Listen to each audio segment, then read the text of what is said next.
Merci Seigneur pour tous ces enfants. Il y a beaucoup d'enfants à l'Église d'Espoir. Merci mon Dieu. Frères et sœurs, j'aimerais qu'avant qu'on entre dans la série d'automne va porter sur la prière. On va avoir un temps de jeûne et prière aussi, comme chaque année à la fin du mois de septembre. 3 jours de jeûne et prière ici à l'Église. Mais avant de tomber dans cette série, Dieu a mis sur mon cœur 2 ou 3 prédications. Cette semaine, la semaine prochaine encore, je vais prêcher sur la foi. Dieu a mis sur mon cœur, il y a quelques jours, il n'y a pas longtemps, c'est encore très fort sur mon cœur. J'ai eu dans un temps de méditation avec le Seigneur, c'est devenu urgent dans mon cœur que je devais prêcher sur ce sujet-là en commençant. Pour moi, l'Église, ça commence en automne. Et là, septembre est arrivé, ma femme était très heureuse. Ma femme, la chaleur, c'est pas son nom, elle aime l'automne. Et l'automne, ça commence à l'Église. Et Dieu a mis sur mon cœur quelque chose qui est urgent. Et j'ai découvert, en faisant des études concernant la foi, j'ai été voir tous les passages de la Bible qui parlent de la foi. Et j'ai trouvé qu'il y en avait d'autres comme moi qui étaient concernés pour le même sujet que moi. Et frères et sœurs, je suis concerné. Pasteur Jean a pleuré devant Dieu. J'ai pleuré sur moi. J'ai pleuré pour l'Église d'Espoir. J'ai pleuré pour les chrétiens du monde entier qui sont attaqués aujourd'hui comme jamais avant dans leur foi. Parce qu'on doit comprendre qu'il y a une influence dans ce monde qui existe. J'ai appelé ça les forces. Il y a des forces. Mais on va lui donner un nom cette semaine. Le diable travaille très, très fort et il y a une influence autour de nous qui fait en sorte que notre foi va être attaquée. Ça, c'est clair. Ça, c'est clair. On va le voir ensemble, des passages. Notre foi va être attaquée, ça, c'est clair. Mais ce qu'on doit comprendre ce matin, c'est comment notre foi, elle est précieuse, frères et sœurs. Comment notre foi, c'est qu'est-ce qu'on a de plus précieux que la vie, plus précieux que n'importe quoi. Tu dois garder la foi jusqu'au bout. À partir du jour où tu as reçu la foi, que tu es devenu un enfant de Dieu, comprends que tu dois te battre jusqu'à la fin de tes jours pour rester un enfant de Dieu jusqu'à la fin. Ça, on doit comprendre ça, frères et sœurs. Et dans la méditation que j'ai avec Dieu, Dieu m'a montré comment on est en danger dans notre génération. Si vous croyez que nous sommes la génération des derniers jours, combien de fois que nous sommes dans la génération des derniers jours? OK, une grande partie, je suis content, ça me rassure. Si vous regardez un peu la météo, comment on voit des choses qu'on n'a jamais vues. Si vous regardez ce qui se passe, l'économie, comment elle est fragile. Si vous regardez, toutes les guerres, toutes ces choses-là qui prennent place dans le monde en ce moment, tout le trouble qui prend place autour de nous et l'actualité avec tous les problèmes qu'on voit, lorsqu'on regarde tout ça, c'est clair qu'on approche de la fin. Et si on est dans la fin des jours, frères et sœurs, un jour Jésus a dit, quand le Fils de l'homme reviendra, trouvera-t-il la foi sur la terre? Je crois que Jésus voulait nous faire réfléchir qu'à la fin des temps, notre foi va être bouleversée. À la fin des temps, même les élus, même les chrétiens, ceux qui prient, qui aiment Dieu, qui marchent avec Dieu, même eux vont être en danger à la fin des temps, parce que la séduction, frères et sœurs, elle va être de plus en plus grande. Satan, le prince de l'air, lorsqu'il arrive, à une certaine époque au Québec, il y avait une certaine moralité. Il y a des choses qui étaient bien, des choses qui étaient mal. Aujourd'hui, c'est la confusion totale, parce que le Dieu de ce siècle, il s'appelle la tolérance. Je te respecte, respecte-moi. Toi, tu es hétéro, moi, je suis transgenre. Respecte-moi. Comprenez-vous qu'on ne peut plus dénoncer rien, on peut plus. Il y a comme une confusion. Il y a toutes sortes d'influences qui viennent à gauche et à droite. Et là, on est comme si on n'a pas la parole de Dieu ancrée en nous pour nous dire ce qui est bien, ce qui est mal, on va être nous-mêmes, on va être dans la confusion.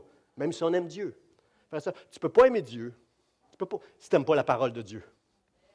Tu ne peux pas aimer Dieu, la tête du corps, si tu n'aimes pas le corps. Comprends-tu? Dans ce message-là, on doit comprendre qu'on doit s'attacher aux choses qui ont de la valeur pour moi et pour Dieu. Plus que toutes les choses, la vanité qu'il y a dans ce monde. Mais dans notre génération, si matérialiste, si égoïste, on va être influencé. Même dans nos églises aujourd'hui, on est léger.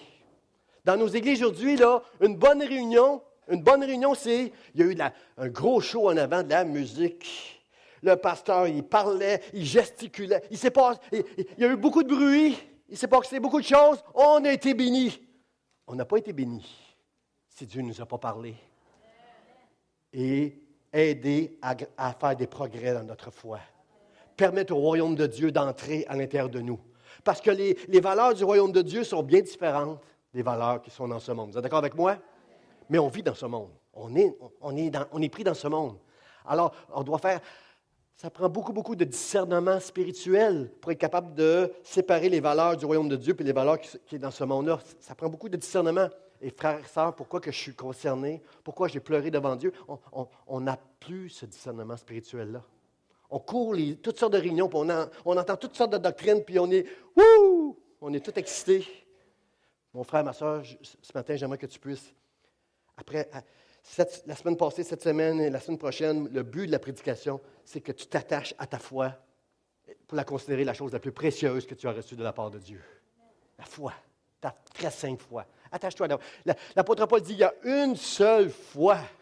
Frères et sœurs, lorsque je vais sur Internet, je m'aperçois qu'il y a toutes sortes de foi, bizarres les unes que les autres. Il y a des choses nouvelles. Il y a des choses anciennes. Comprenez-vous? Il y a toutes sortes de choses qui prennent place sur Internet, mais l'apôtre Paul, à sa génération, était aussi concerné que moi pour déclarer, il y a un seul Dieu, il y a un seul Seigneur, il y a une seule Église, il y a un seul Esprit, il y a une seule foi. Et c'est lorsque nous allons parvenir à l'unité de la foi que nous allons être un peu plus solides pour être capables de marcher dans ce monde influencé de gauche à droite, mais rester dans le chemin étroit qui nous conduit jusqu'à Jésus-Christ. Combien savent que le chemin est très étroit? Amen. Ça, c'est comme dans un couple. Dans les bons jours et les mauvais jours, il faut rester soudés ensemble. Même chose avec le Seigneur. Bon, il va y avoir des bons jours, il va y avoir des mauvais jours. Dites pas Amen. Les femmes, ne dites pas Amen. Ah oui, avec mon époux, il y a des mauvais jours. Dites pas Amen, mais il va y avoir des bons jours, il va y avoir des mauvais jours. Mais l'important, c'est qu'à la fin de tout, j'ai gardé la foi. J'ai combattu le bon combat.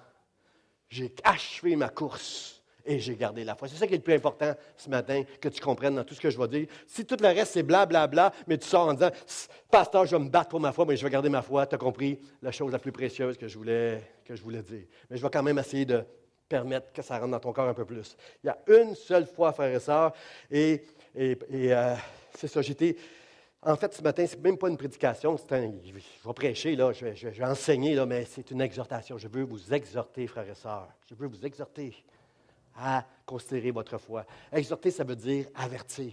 Je vous avertis. Mais ce n'est pas moi. Je veux que vous compreniez, c'est Dieu. Si ça parle à ton cœur, ce n'est pas parce que c'est Dieu qui est en train de parler à ton cœur que tu dois être averti. Tu dois être instruit, corrigé, pour certains peut-être, à marcher dans la foi. Et là, vous dites, pasteur, inquiète-toi pas pour moi, ça va bien. Combien comprennent le verset qui dit que celui qui se croit debout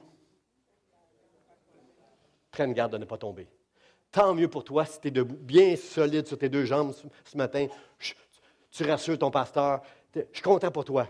Mais je vais quand même t'exhorter, toi qui penses que tu es debout. Je vais vous dire pourquoi. Jésus, juste avant d'aller à la croix, il est avec ses disciples.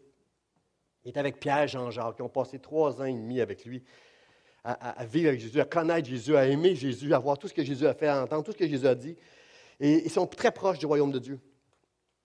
Et Jésus leur dit, juste avant qu'il aille à la croix, veillez et priez afin de ne pas tomber dans la tentation.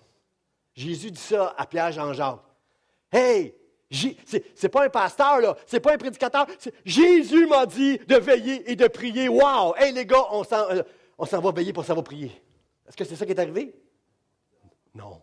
Pierre, Jean, Jacques, les trois, les plus grands avant.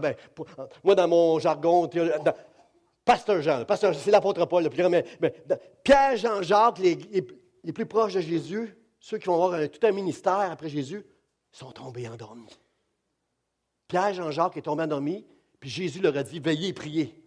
Est-ce que ça vous donne une petite lumière que si Pierre, Jean-Jacques, à côté de Jésus, sont tombés endormis, est-ce que ça se peut que l'Église du Seigneur Jésus-Christ, aujourd'hui, est tombée endormie? Merci pour vos amen. Moi, c'est pour ça que j'ai pleuré. C'est pour ça que j'ai pleuré devant Dieu. Parce que j'ai vu l'Église qui dort. J'ai vu des vierges sages, mais j'ai vu des vierges folles. Et j'ai pleuré pour les vierges folles. Pas de sagesse, pas d'huile, pas rien. Ils ont la parole, ils viennent aux églises, mais ils dorment par rapport à leur foi. Pensent qu'ils sont sauvés. Pensent que tout va bien, tout va bien. Frères et sœurs, ce matin, il y a une urgence dans mon cœur de dire, tout ne va pas bien. On doit se réveiller. On doit réveiller notre foi. Ce matin, on doit dire, Seigneur, Seigneur, réveille ma foi. Que ton esprit me donne à mes oreilles d'entendre ce que tu veux dire à mon cœur. Et que je puisse marcher d'une manière où je vais faire attention à la foi si précieuse que tu m'as donnée.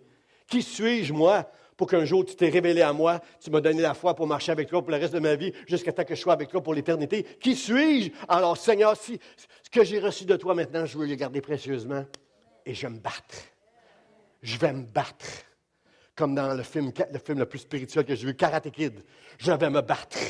C'est une Karate Kid qui était à terre. Il était à terre. J'ai peur, je ne veux plus me battre. Puis le maître qui dit, laisse le karaté travailler en toi. Tout ce que je t'ai enseigné, laisse-le sortir. Il se relève debout et il a fait. Il a gagné. Bats-toi. Bats-toi, mon frère, ma soeur. Bats-toi. T'es malade, bats-toi. Ton mari, il n'est pas fin, bats-toi, pas avec lui. Bats-toi pour ta foi. Ça va dire, ton professeur, il est dur à l'école, ton boss, il est dur. Bats-toi. Ne laisse rien, aucune influence, ni la mort, ni la vie, rien t'empêcher d'aimer Dieu de tout ton cœur, de marcher avec lui, puis de garder la foi. Je vais entendre tous les jeunes en bas de 40 ans dire « Amen ». Amen, amen, amen. Et tous les plus vieux, soyez des exemples pour les plus jeunes. Frères et sœurs, même les chrétiens. Pourquoi je pleurais? Parce que je vois tellement dans nos églises, dans le christianisme, on essaie de toutes sortes de trucs. Je vois dans les conférences, j'écoute, je lis des livres. On essaie toutes sortes de... J'ai eu un téléphone d'un monsieur qui m'a appelé. Lui, il aide des églises pour grandir, croissance numérique. Voici ce qu'il faut faire pour attirer les gens dans votre église. Puis là, il me parlait de tout ça d'affaires. Je dis, monsieur, je ne suis pas là-dedans, moi. C'est comme ça, vous n'êtes pas là-dedans. Vous ne voulez pas que votre église croisse. Je dis, oui, je veux que mon église croisse. Je veux qu'elle soit pleine. Je veux que les hommes soient sauvés. Mais je ne veux pas faire des trucs comme on fait dans le monde pour attirer des gens. Je veux prêcher la parole de Dieu et Dieu enverra ceux qui sont sauvés à l'église. Je ne veux pas que mon but, je ne veux pas avoir ce fardeau qu'il faut que l'Église grandisse, puis qu'il faut qu'il y ait des gens qui s'ajoutent, puis il faut qu'on ait ce ministère-ci, ce ministère-là. Je veux juste faire ce que Dieu me demande de faire, sans compromis, et Dieu bénira. Dieu ajoutera chaque jour ceux qui sont sauvés. Mais comprenez-vous, je vois des églises aujourd'hui, partout sur la terre, qui mettent beaucoup de travail fort pour divertir les chrétiens, pour les attirer, leur donner toutes sortes de services, pour les garder dans leur église, des fois aller fouiller dans leurs poches. La cupidité qui est dans ce monde, elle est rentrée aussi dans beaucoup d'églises. Il y a des scandales dans les journaux qui concernent des églises aujourd'hui, concernant l'argent. Doctrine de la prospérité qui a fait beaucoup de dommages dans bien des églises, surtout dans des églises pauvres. Comprenez-vous, frères et sœurs, qu'il y a un problème aujourd'hui où on essaie de divertir. Frères et sœurs, excusez-moi si des fois vous ne me trouvez pas assez dynamique.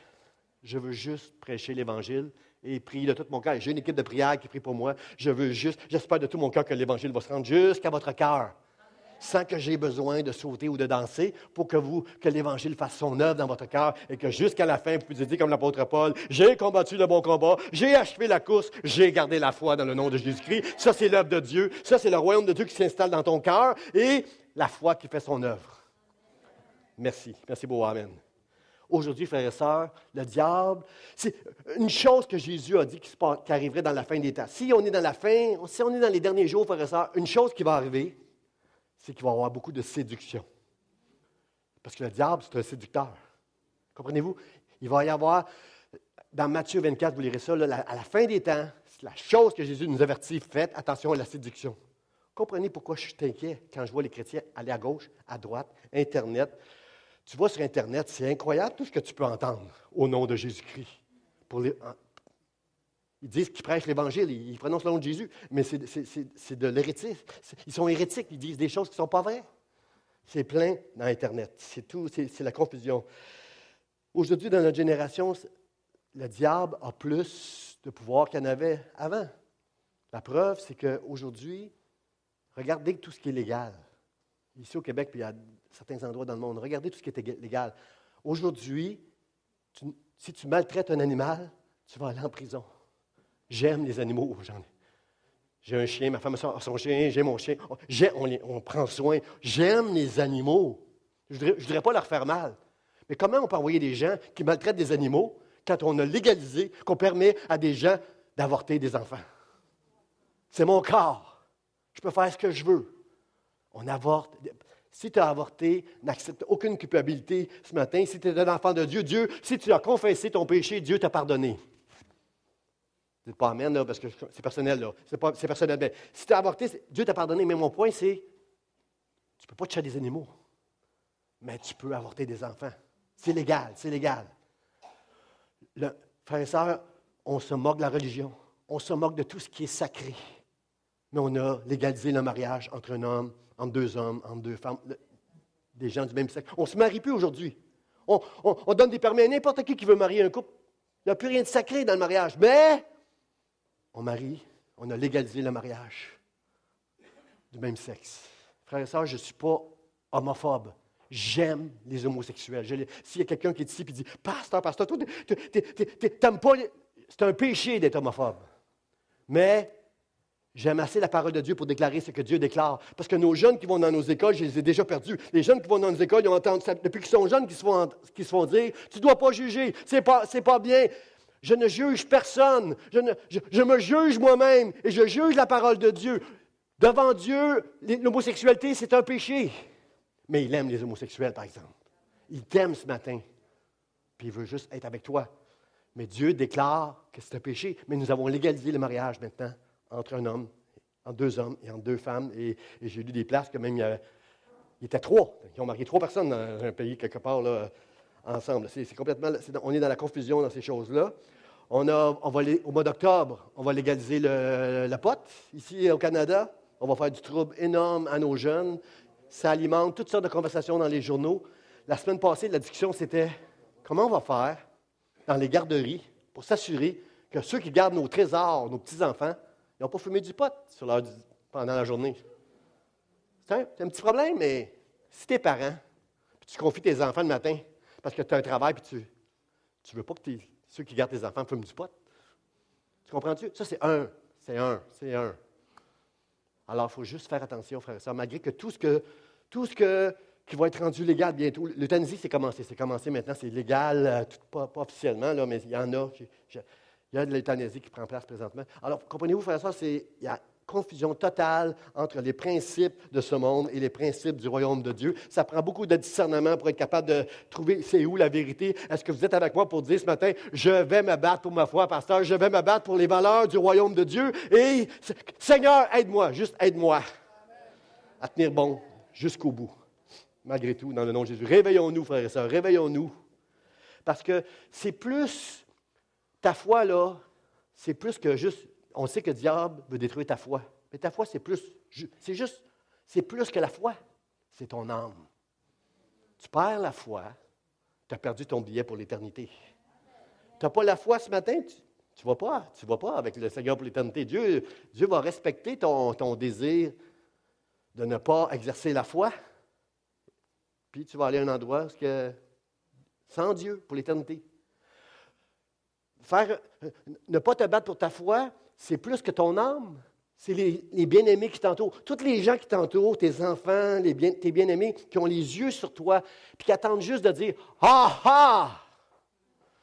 C'est ça être chrétien, bien laisse faire, moi, d'abord. » Comprenez-vous qu'on a toute une responsabilité, au-delà de notre foi, que notre foi, ce qui s'est passé à l'intérieur, doit paraître à l'extérieur. Pour que les gens autour de nous disent « Ah, moi, je veux la foi de Rebecca.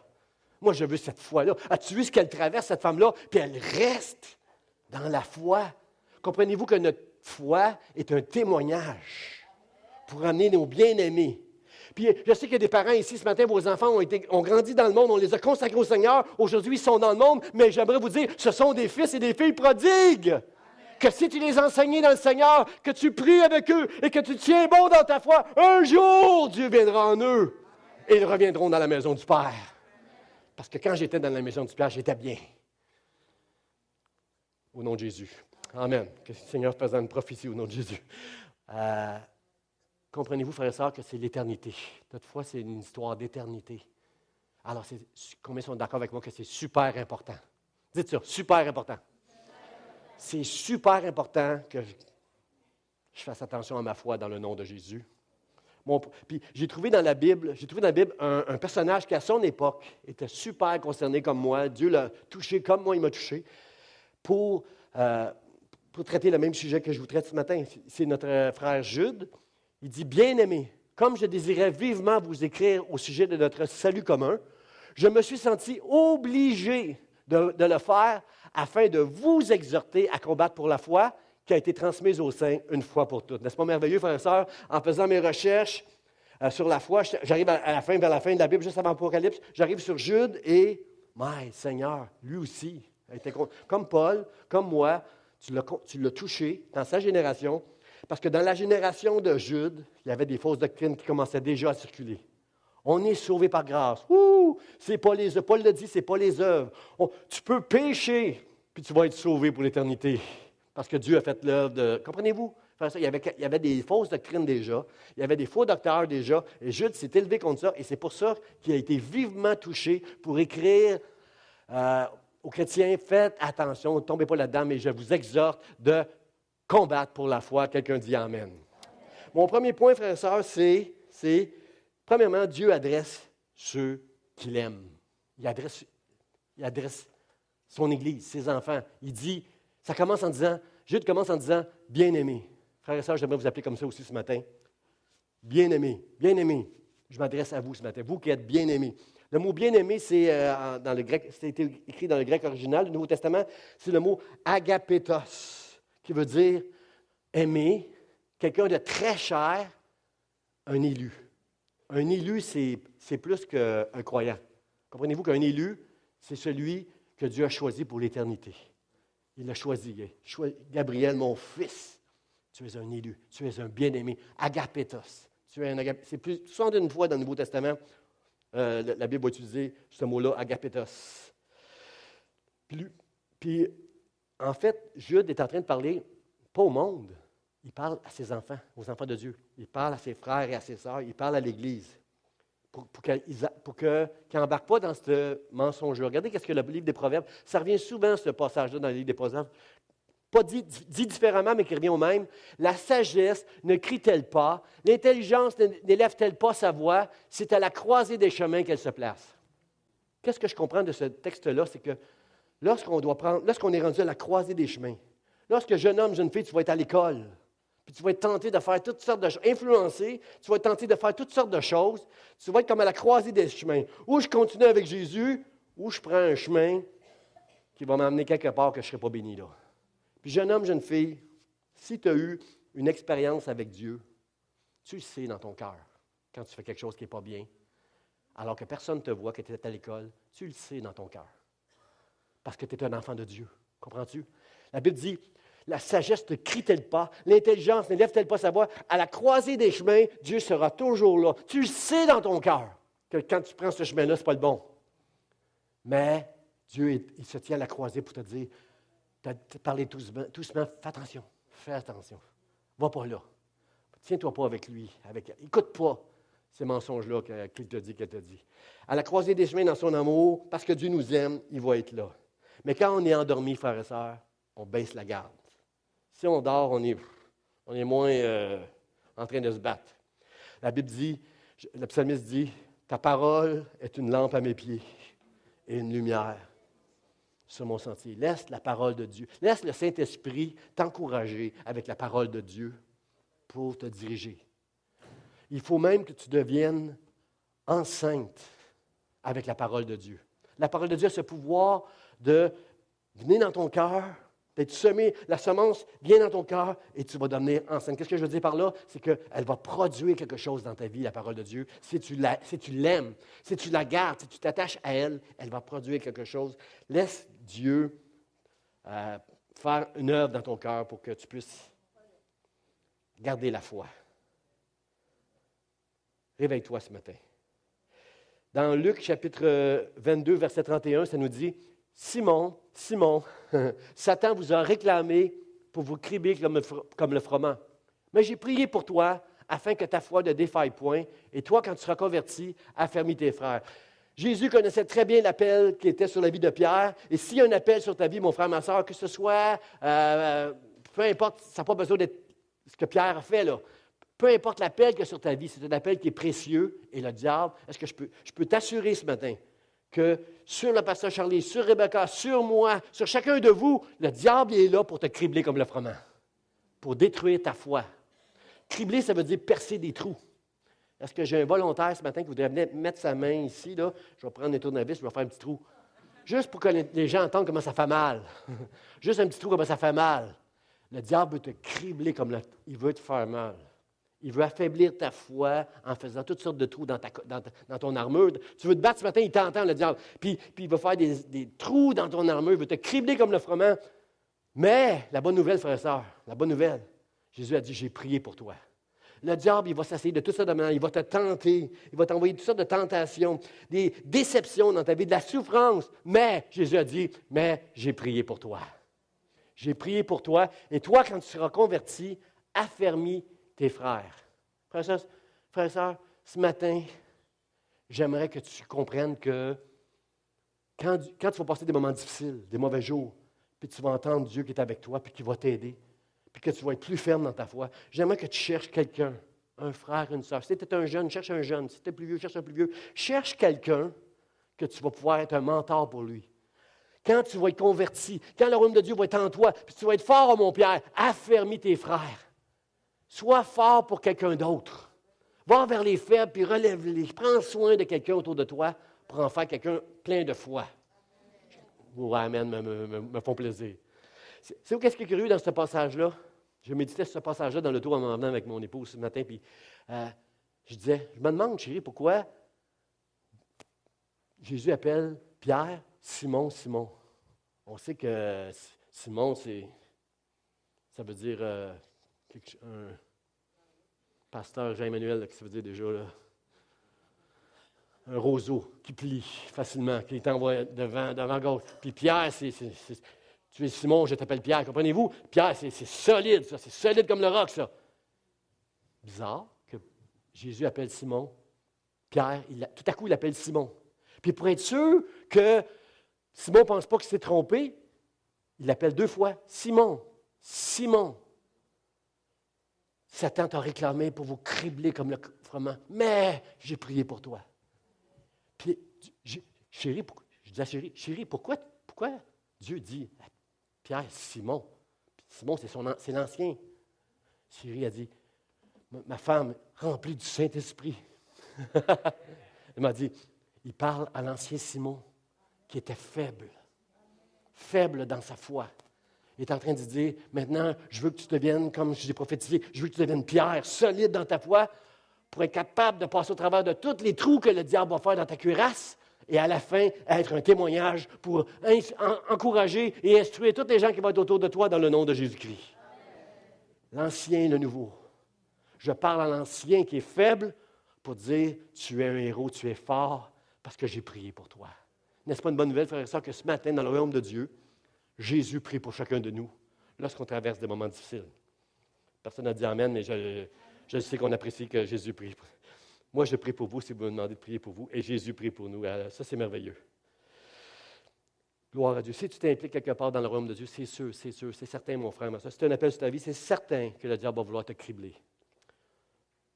Mais Jésus est avec toi. Deuxièmement, frères et sœurs, il y a une urgence. Il y avait une urgence dans le cœur de Jude. Bien-aimé, comme je désirais vivement vous écrire au sujet de notre salut commun, je me suis senti obligé de le faire. C'est mon cas, frère et sœur. J'avais préparé une belle série pour cet automne, mais le Seigneur m'a arrêté. Je veux que tu prêches sur la foi. Je veux que tu exhortes l'Église concernant la foi. Et j'étais, comme Jude, j'étais vivement touché dans mon cœur. Je ne pouvais pas mettre ça de côté et suivre mon agenda à moi. Il fallait absolument que je parle là-dessus. Dieu a touché mon cœur, frères et sœurs, parce que Dieu est un Dieu qui nous aime, frères et sœurs. Et si nous sommes dans les temps de la fin, frères et sœurs, c'est certain que la séduction, elle est très grande présentement. Elle est très grande. Regardez, par exemple, le texte qui nous dit dans Matthieu. C'est Jésus, dans son temps, lui, il y a 2000 ans, qui disait, Matthieu 24, verset 22, « Et si ces jours, en parlant des derniers jours, si ces jours n'étaient abrégés, personne ne serait sauvé. Mais à cause des élus, ces jours seront abrégés. » car il s'élèvera de faux Christ, de faux prophètes. Ils feront de grands prodiges et des miracles au point de séduire, s'il était possible, même les élus. À cause que Jésus ne veut pas que même les élus soient séduits, il va abréger ces jours. Comprenez-vous, frère et sœurs, qu'à un moment donné, il va y avoir une fin. L'horloge va sonner minuit, puis c'est fini, on va entendre le cri, puis Jésus revient. Pourquoi? Parce que si Jésus n'abrège pas ces jours, il ne trouvera pas la foi sur la terre lorsqu'il va revenir. Puis il y a juste les trois en avant là, qui vont monter au ciel, puis nous autres, on reste tous ici. Comprenez-vous, frères et sœurs, si, c'est sérieux, Jésus est en train de dire, si je n'abrège pas ces jours, la séduction va être si forte, même dans les églises. On va aller à l'église, on va chanter. Je n'ai pas dit on va adorer, on va chanter des chansons. On va lire la Bible, citer des passages, mais tout en étant privé de notre communion avec Dieu, sans discernement.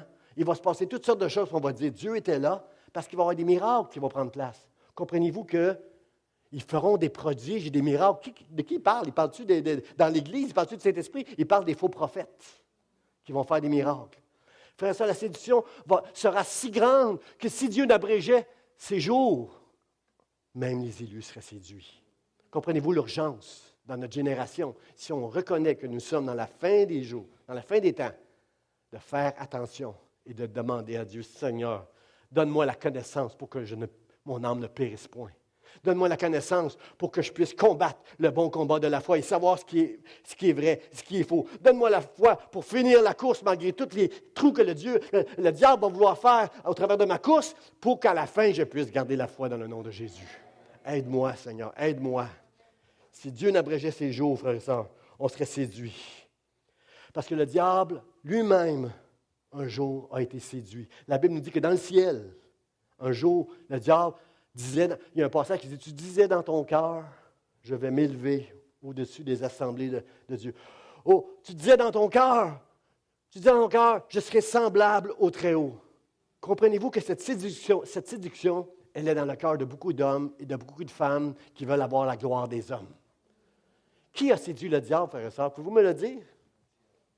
Qui a séduit le diable? La Bible dit ici ton cœur. Ton cœur, tu disais dans ton cœur. Comprenez-vous que ce n'est pas le diable qui a séduit le diable, il s'est séduit lui-même. Comprenez-vous, frères et sœurs, que chacun de nous, nous avons le pouvoir de nous séduire. Notre cœur peut être séduit lui-même. Est-ce que le diable a forcé Ève à manger le fruit? Personne n'a forcé Ève. Il n'a pas pris son bras, mange le fruit. Elle s'est séduite elle-même. Elle a entendu le diable qui est tellement bon, tellement séducteur. Regarde, si tu manges ça, il y a quelque chose de nouveau qui va prendre place dans ta vie. Tu vas avoir l'intelligence de Dieu. Comprenez-vous qu'elle a été séduite? La Bible dit, elle vit que l'arbre était agréable à la vue et précieux pour ouvrir l'intelligence. Elle a été séduite. Elle s'est laissée séduire. Puis Adam, vraiment pas fin, lui qui aurait dû dire, tu ne touches pas Ève, il n'a pas joué son rôle, puis il a mangé du fruit lui aussi. Pourquoi? Parce qu'il a été séduit lui aussi, lui-même. Il a été séduit lui-même. Frères et sœurs, c'est pas facile. Pensez pas qu'Ève et Adam étaient moins intelligents que nous, là. Pense pas ce matin que tu es au-dessus d'Adam et Ève. J'ai déjà dit ça, moi. Oh, Seigneur, oh, tu m'as sauvé. Oh, tu as fait de ton enfant. Oh, Seigneur, jamais rien comme Adam. Moi, je vais être au-dessus d'Adam et Ève. Oh, jamais rien ne viendra me séduire, frères et sœurs. Pardon d'avoir pensé. Je vous confesse. Pardon d'avoir dit ça de ma bouche un jour. Que j'ai été orgueilleux de penser une chose comme ça. Parce que je suis un pécheur comme Adam et Ève. Mais il y en a un seul, qui pouvait nous sauver. Jésus-Christ qui est venu à la croix, qui a vaincu le monde, frères et sœurs, et je sais qu'il est avec moi, et qu'un jour, si je marche, comme l'apôtre Paul, je combat avec ma foi, que j'achève la course, et que je garde la foi, je sais qu'un jour, j'entrerai au ciel, il me dira, bon et fidèle serviteur, entre dans la joie de ton maître. Dieu sera rempli de joie lorsqu'on aura terminé notre course, et que nous aurons gardé la foi, et que nous aurons combattu le bon combat. Quelqu'un dit, merci Seigneur. Merci Seigneur. Gloire à Dieu. Frères et sœurs, il y a tellement de folie qui prend place en ce moment dans nos églises. Il y a des doctrines de fous. Il y a la doctrine de prospérité qui a fait tellement de dommages, frères et sœurs. Il fallait que tu donnes. Frères et sœurs, vous allez certainement m'entendre prêcher sur l'argent un jour, parce que c'est dans la Bible. La Bible nous dit que Dieu donne de la semence aux semeurs. Tu sèmes, Dieu va te redonner de la semence pour semer encore. Comprenez-vous que l'argent, c'est une bénédiction de pouvoir donner pour le royaume de Dieu. Mais quand un pasteur, un prédicateur, un ministère demande aux gens de fouiller dans la Bible en tordant les Écritures, parce qu'ils ne veulent pas la bénédiction des gens qui vont donner au royaume de Dieu, ce qu'ils veulent, c'est que leur ministère soit béni, que leur poche soit remplie pour être encore plus grave, puis avoir la gloire des hommes. Quand on est rendu là, frères et sœurs, j'appelle ça des scandales dans la maison de Dieu pour la cupidité de l'argent. Si vous voyez ça un jour ici, sur cette église, un pasteur qui cupide, venez me avertir. On va gérer, on va régler ça. Parce que donner pour le royaume de Dieu, c'est une bonne chose. J'ai même un petit amen timide quelque part, je donne une chance à tout le monde. Donner pour le royaume de Dieu, c'est une bonne chose. Mais se faire tordre, se faire dire que cette bouteille-là, j'ai prié sur cette bouteille-là, si vous la buvez, vous allez être guéri, donnez-moi 1 000 $ au ministère, puis Dieu, ça, c'est scandaleux, là, ça. Et on voit ces choses-là qui prennent place dans nos partout. Présentement, il y a une doctrine que je veux dénoncer, frères et sœurs. J'en ai parlé mercredi soir dans mon enseignement. Ça s'appelle le dominianisme. C'est rendu partout. Plein de chrétiens à gauche et à droite qui font partie du royaume de Dieu maintenant. Kingdom now. Qu'est-ce que ce royaume de Dieu promet, frères et sœurs? C'est très séducteur. C'est des super chrétiens remplis du Saint-Esprit qui ont des dons spirituels, qui vont prier pour les malades vont être guéris, qui vont faire toutes sortes de miracles, qui vont dominer le monde. Ils vont avoir un réveil mondial, et partout, c'est les chrétiens qui vont régner, qui vont être dans la politique, dans l'économie, comprenez-vous, religion. Partout, c'est les chrétiens qui vont dominer. Avant le retour du Seigneur Jésus-Christ, c'est complètement hérétique de penser des choses comme ça. C'est complètement fou. À Pilate, Jésus a dit, « Mon royaume n'est pas de ce monde. » Le royaume de Dieu ne vient pas de façon à frapper les regards. Jamais le monde approuvera l'Église du Seigneur, la vraie Église, la vraie foi. Jamais le monde approuvera ça. Mais, frères et sœurs, cette doctrine fait des ravages en ce moment. Plein de chrétiens croient là-dedans. Kingdom knowledge. Tout le monde aimerait avoir la puissance de cet esprit pour être capable de guérir tous les malades. Moi, quand j'étais rempli de cet esprit, je voulais guérir tous les malades. J'ai rencontré une personne, je ne connaissais même pas sur la rue. Est-ce que je peux prier pour toi? J'étais rempli du désir de guérir tout le monde. Ça ne fonctionne pas comme ça, frères et sœurs.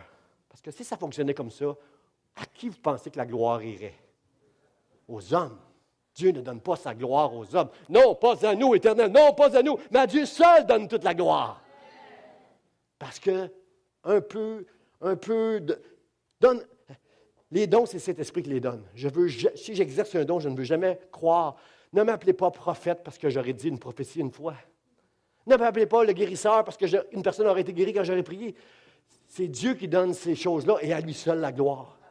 Mais il y a des ministères aujourd'hui. Il y a des églises. Il y a des hommes et des femmes qui s'élèvent en disant, moi j'ai ces dons-là. Venez ici, donnez, puis moi je vais vous bénir. Vous allez être prospères, vous allez être guéris, vous allez être tout. Frères et sœurs, attention dans la génération, la fin des temps, pour discerner si ça vient de Dieu ou si ça vient des hommes, que la gloire soit à Dieu seul. Jamais sur un homme. Ni ici à l'Église d'Espoir, ni ailleurs, frères et sœurs. Ça va être quoi la prochaine doctrine, frères et sœurs, maintenant? Ça va être quoi dans la fin des temps, les doctrines où on va s'attacher à ça? 1 Jean 4 nous dit, bien-aimés, n'ajoutez pas foi à tout esprit, mais éprouvez les esprits pour savoir s'ils sont de Dieu, car plusieurs faux prophètes sont venus dans le monde. C'est tellement tordu, frères et sœurs, présentement dans Internet, là, que ça prend même du discernement pour discerner les faux prophètes. Je m'explique. Sur une page Internet, j'ai vu le nom de plusieurs prédicateurs qui étaient des faux prophètes, soi-disant des faux prophètes. Et il y en avait là-dedans, dans cette liste-là, il y en avait que j'étais d'accord. Oui, je connais son ministère, lui, c'est vrai que, peut-être que c'est un faux prophète, là, il est ça en ligne, lui. Il mettait toutes sortes de noms, puis là, j'ai vu le nom de Billy Graham. C'est rendu qu'on mélange n'importe qui pour dire faux prophète. Oui, parce qu'ils ont mis la photo de Billy Graham qu'un jour, il était à Rome, puis il a embrassé la main du pape. Sacrilège! Lui qui a donné sa vie à Dieu toute sa vie. Moi, je le sais, je l'ai suivi pendant des années. Il écrivait des lettres de nouvelles. Puis moi, j'étais capable de lire entre les lignes parce que j'aime beaucoup ma femme. Puis je demandais à Dieu, Seigneur, Que je n'ai pas cet appel-là. Que je n'ai pas l'appel de Billy Graham d'aller à l'autre bout du monde, puis laisser ma femme pendant des semaines si elle ne m'accompagne pas pour élever les enfants, puis moi, je serais loin d'elle. Puis genre, j'étais capable de lire entre les lignes tout le prix qu'a payé cet homme-là. Il aimait sa femme de tout son cœur, puis il dit, priez pour moi, s'il vous plaît, parce que je suis loin de la maison. Je le savais qu'est-ce qu'il voulait dire. Elle savait qu'il voulait être avec sa bien-aimée pendant qu'il écrivait ces choses-là. Et cet homme-là, dans Internet, qui veut dénoncer des faux prophètes, met tout un amalgame dans le même pack parce qu'il a embrassé la main du pape. Tout le monde embrasse la main du pape quand tu vas voir le pape à Rome. C'est juste un respect. C'est Naaman qui demande à l'homme de Dieu, quand il était guéri de sa lèpre, qui demande à Élisée, est-ce que quand je vais aller retourner dans mon pays, il faut que je tienne la main de mon roi, puis j'aille dans son... où il y a des idoles, il faut que j'aille avec lui, là, puis lui, il se promène devant les idoles. Puis Élisée, il dit, c'est ta job de faire ça, vas-y, va en paix, parce que toi, tu sais que Dieu c'est l'Éternel des armées, le seul Dieu. Comprenez-vous qu'Élisée était pas mal moins légaliste que nous autres, là? Hein? Moi, j'ai entendu des pasteurs dire, mon enfant veut faire baptiser son enfant à l'Église catholique, j'y vais pas. Comment? C'est ta fille. Tu ne vas pas approuver son baptême. C'est ta fille. Elle ne marche pas avec Dieu. Aime-la. Puis comprends-tu qu'on doit laisser de côté le légalisme, frères et sœurs, puis juste être un témoignage de l'amour de Dieu autour de nous, frères et sœurs. J'aime beau amen, frères et sœurs. On en reparlera de ça. C'est ça, frères et sœurs. Il faut juste marcher avec Dieu, être attaché à Dieu. Si on ne veut pas tomber dans toutes ces folies-là, qu'on ne sait même plus ce qui dit. On ne peut plus se confier. Frère et sœur, connais la parole de Dieu. Si tu vas avoir du discernement pour savoir ce qui est vrai et ce qui n'est pas vrai. Attache-toi à la parole. La semaine prochaine, on va avoir conseils pratico-pratiques pour combattre le combat. Lire la parole de Dieu, c'est très important. Connaître, avoir la connaissance des choses de Dieu, c'est très important. Attache-toi à Dieu pour lui donner la gloire à lui, plutôt qu'à un homme, à un ministère ou à une église. Aie la crainte de Dieu, frères et sœurs. C'est pas peur de Dieu. Pasteur Jean, il a peur de Dieu, mais c'est pas ça que je vais enseigner. La crainte de Dieu, Nicole l'a bien prêché un dimanche matin, notre sœur Nicole. La crainte de Dieu, c'est de haïr ce qui est mal. C'est de vouloir s'attacher à Dieu et marcher avec lui. Marcher dans la droiture, marcher dans la sainteté. Je suis un pécheur, je manque mon coup des fois, mais je me reprends, parce que Dieu, la puissance de Dieu est en moi. Comprenez-vous, frères et sœurs, comprenez-vous qu'on est des pécheurs, mais parce qu'on a la grâce de Dieu, parce qu'on a été sauvés, on ne reste pas des pécheurs. Mais Dieu nous change. C'est ça la bonne nouvelle du royaume de Dieu. C'est qu'on n'est pas rendu parfait, on ne le sera jamais sur cette terre, mais on change, on change. Il fut une époque où quand je me chicanais avec ma femme, je lui disais, fiche-moi la paix. Vous savez que nos épouses, les gars, là, vous dites pas amen, mais nos épouses ont vraiment la touche pour être capables de rentrer comme des flèches dans notre cœur pour nous confronter avec quelque chose qui ne fait pas notre affaire d'entendre. J'en voulais pas des commentaires non plus. Je vous laisse réfléchir, puis je ne veux pas vous mettre dans le trouble, les gars. Là, je veux que vous mangiez ce midi. Là. Je ne veux pas vous mettre dans le trouble, mais ils sont capables, nos femmes. Ils nous connaissent, ils nous aiment. Ils nous connaissent un petit peu trop. Ils sont capables de nous piquer puis de nous faire mal. Puis nous autres, on est capables de dire, « Hey, fiche-moi la paix. J'ai des choses importantes à faire. Là. Fiche-moi la paix avec ça. » L'affaire, c'est que quand on est des enfants de Dieu, que le royaume de Dieu a commencé à faire son travail en nous, que nous avons la foi, que nous voulons honorer Dieu, que l'Esprit de Dieu est en nous. Quand on dit, il y a 34 ans, j'étais capable de dire à ma femme, fiche-moi la paix, puis continuer à faire mes affaires. Puis j'ai la paix. C'est moi qui ai raison, c'est pas elle. J'ai la paix. Mais comprenez-vous que depuis que le Dieu a fait un travail dans mon cœur, que je suis un enfant de Dieu, quand je lui dis, aujourd'hui encore, dans un moment de folie, fiche-moi la paix. Comprenez-vous qu'au moment où c'est sorti de ma bouche, il y a une flèche qui est rentrée dans mon cœur qui vient du ciel. Je le sais que je n'ai pas le droit de dire ça à ma femme maintenant, parce que le royaume de Dieu a fait son œuvre dans mon cœur. Je le sais que je n'ai pas le droit de dire. Je n'ai pas le droit de la blesser, elle, c'est comme si je blessais Dieu lui-même.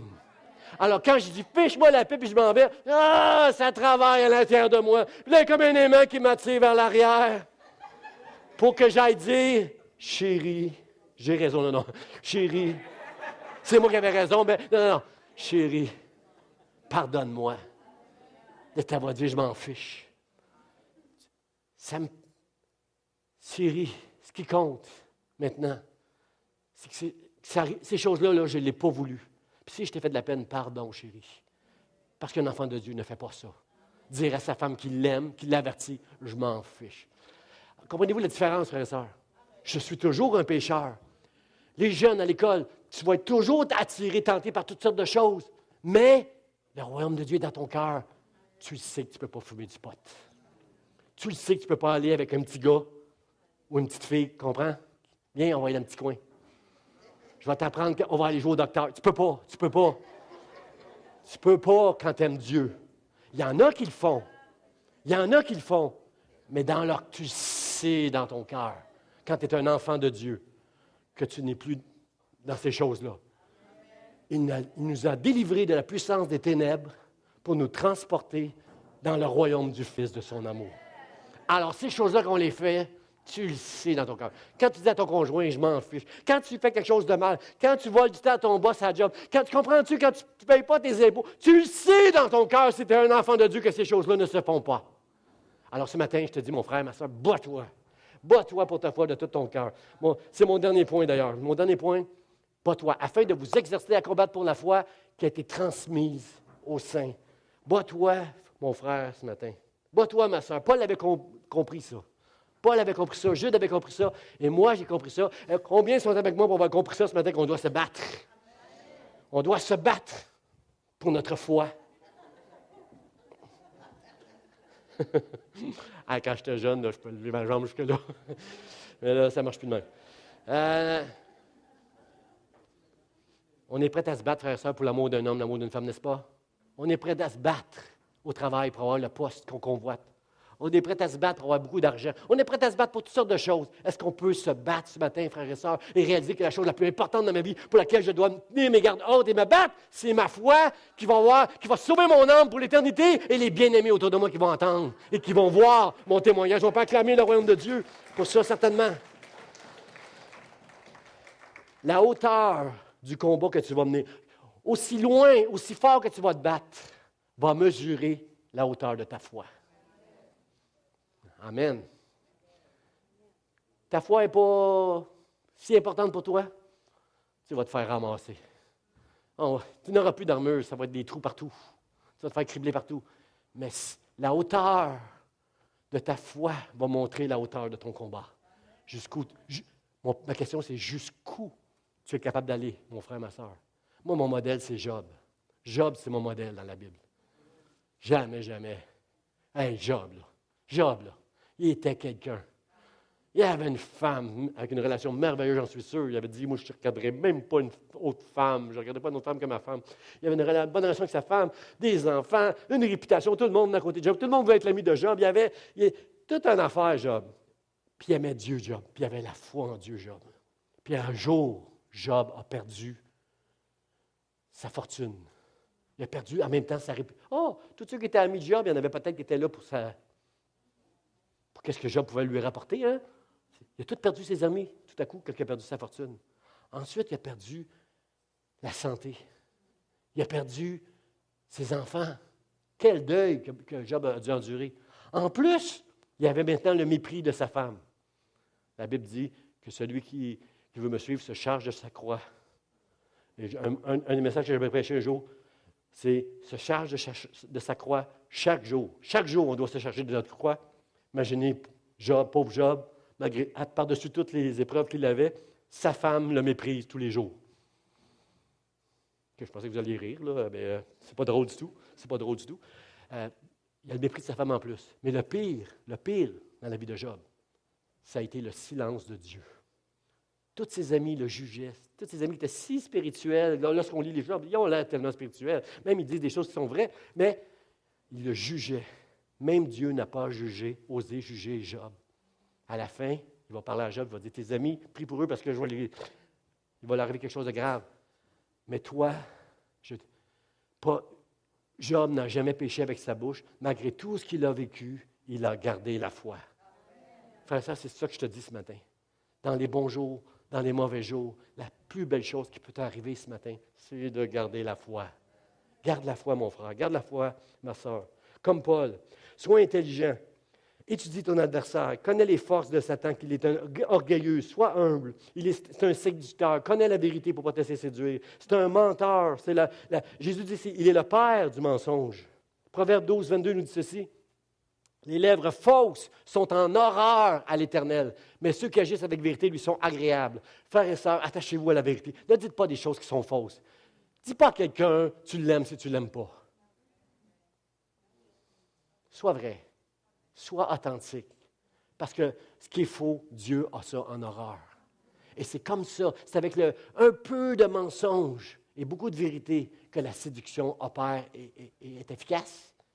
On entend ce qui est vrai, puis ça séduit notre cœur. Ça fait notre affaire. À la fin des temps, ils voudront entendre des choses qui font plaisir à leurs oreilles. Ça fait notre affaire. Il y a quelque chose qui est vrai. J'embarque là-dedans, moi. Comprenez-vous? Faites attention, frères et sœurs. Il est séducteur, il est menteur, il est orgueilleux, et tous nos problèmes viennent du mensonge. Mais à chacun de nous, frères et sœurs, j'invite les musiciens à s'avancer maintenant. On va juste terminer avec un chant. Frères et sœurs, chacun de nous, il y a un vaillant héros comme Gédéon. Dans chacun de nous. Moi, souvent des gens me disaient « vaillant héros » lorsque j'étais jeune.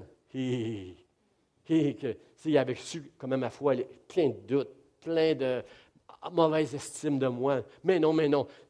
J'étais comme Gédéon, moi. Je suis trop petit, Seigneur. Puis si c'est vrai que tu étais avec moi, pourquoi ces choses-là sont-ils arrivées? Pourquoi on ne voit pas les miracles, les prodiges comme nos pères nous ont racontés? Moi, j'étais comme Gédéon. Moi, j'étais comme plein de doutes, plein de questions à Dieu. Pourquoi ceci, Seigneur? Pourquoi cela, Seigneur? Pourquoi tu ne fais pas ce que tu es supposé faire? C'est promis dans ta Bible que tu ferais ça, tu ne le fais pas. Pourquoi? Puis Dieu m'appelle vaillant héros. Frères et sœurs, Gédéon était vraiment un vaillant héros. C'est juste qu'il ne le savait pas encore. Comprenez-vous? Gédéon, il a essayé de s'en dégager de son appel de sauver Israël. Il n'a pas été capable. Savez-vous qu'est-ce qu'il a fait? Il a demandé à Dieu il a mis des signes devant Dieu de fou. Il va y avoir la rosée ce matin, mais je vais mettre une toison de laine, puis la laine, il n'y aura jamais de goutte d'eau là-dessus. Il n'y aura pas de rosée là-dessus. Et Dieu l'a fait comme ça. Là, Gédéon dit « Wow, là, je suis fait, là. » J'ai demandé à Dieu un signe, puis... Fait que là, montrer comment il n'y avait pas montrer que sa foi, dans le fond, elle était très douteuse. Je ne peux pas aller me battre contre Madian, contre Amalek, contre les fils de rien, tout ensemble. C'est comme une multitude. Voyons. Puis on sait que Dieu a réduit à 300 personnes les gens qui ont été avec Gédéon pour se battre contre toute cette multitude. Alors, Gédéon, il dit, OK, là, demain, Seigneur, là, à la rosée, là, s'il n'y a pas de rosée par terre, mais toute la laine est mouillée. Je sens, je ne dirai pas non. Et le lendemain, frère et sœur, pas de rosée nulle part par terre, mais la laine était toute mouillée. Dieu a pogné le cœur de Gédéon. Demande-moi ce que tu veux, Gédéon. Je vais te prouver que tu es un vaillant héros. Chacun de nous, en son temps, Dieu va nous prouver. Tu t'appelais Simon quand tu étais faible. Le diable va s'attaquer à toi, à ta foi. Il ne veut pas que tu te rendes jusqu'au bout. Il ne veut pas que tu finisses la course. Mais je vais être avec toi. Je vais être avec toi et je vais te prouver. À l'école, au travail, maman qui est monoparentale, je vais te prouver, malade, infirme, je vais te prouver que je suis avec toi. Et que tu es un vaillant héros, une vaillante héroïne dans le nom du Seigneur Jésus-Christ. Amen. Je vous invite à vous lever, frères et sœurs. On va terminer avec un chant. Que même si la mer se déchaîne, Dieu a dit, tu ne couleras pas, tu ne sombreras pas, mais tu vas te rendre de l'autre bord. On va chanter ce chant-là. On va terminer à notre place en adorant le Seigneur, en disant, merci Seigneur d'être avec moi. Il a transmis, le mot de la fin, c'est celui-ci, il a transmis la foi aux saints, le dernier, le mot de la fin, la foi qui a été transmise aux saints une fois pour toutes. Une fois pour toutes, frères et sœurs, n'attendez pas rien d'autre de la part de Dieu. N'attendez pas des expériences. N'attendez pas la puissance du Saint-Esprit pour faire de vous un super chrétien spirituel. Si tu as la foi, si tu gardes la foi, frères et sœurs, qui a été transmise une fois pour toutes, tu vas te rendre jusqu'au bout. Le diable va venir pour te cribler. La mer va se déchaîner devant toi à cause de ton appel, de ton amour pour Dieu. Mais ce matin, tu es un vaillant héros. Tu es une héroïne dans les yeux de Dieu. Peut-être que tu ne le sais pas encore. Tu n'es pas sûr. Dieu va te le prouver. Garde la foi et tu verras que tu es un vaillant héros dans le nom de Jésus. Amen. Est-ce qu'on peut acclamer le Seigneur juste avant de louer et l'adorer?